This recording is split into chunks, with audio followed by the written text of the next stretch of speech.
আইনের শাসন নাই, এটা রিপ্লেসড হয়েছে জঙ্গলের শাসন দিয়ে। সরকার আছে, সমর্থক থাকবে, তার প্রতিবাদী যারা তারাও থাকবেন। সবাইকে তো যার যার গণতান্ত্রিক অধিকারের ভিত্তিতে নিজেদের মতামত অবস্থান ব্যক্ত করার সুযোগ দিতে হবে তো, তাই না? এই জায়গাটাই তো বাধাপ্রাপ্ত হচ্ছে আর কি। এটা হওয়া উচিত হচ্ছে না। এটা সরকার এবং শাসক দলের শক্তি না, দুর্বলতা।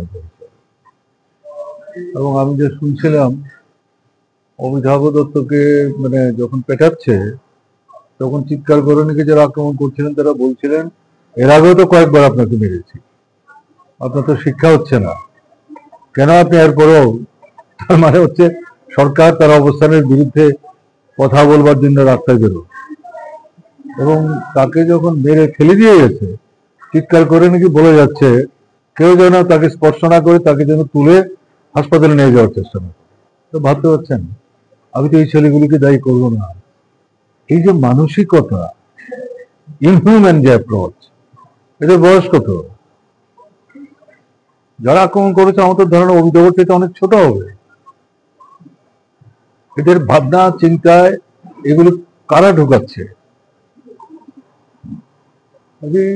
এটা এটা এভাবে চলতে পারে। যা বলার বলেছি, ওনারা কি বলছেন আর বাস্তব জীবনে মানুষের কি অভিজ্ঞতার সাথে চাক্ষুষ করছে মানুষ, না?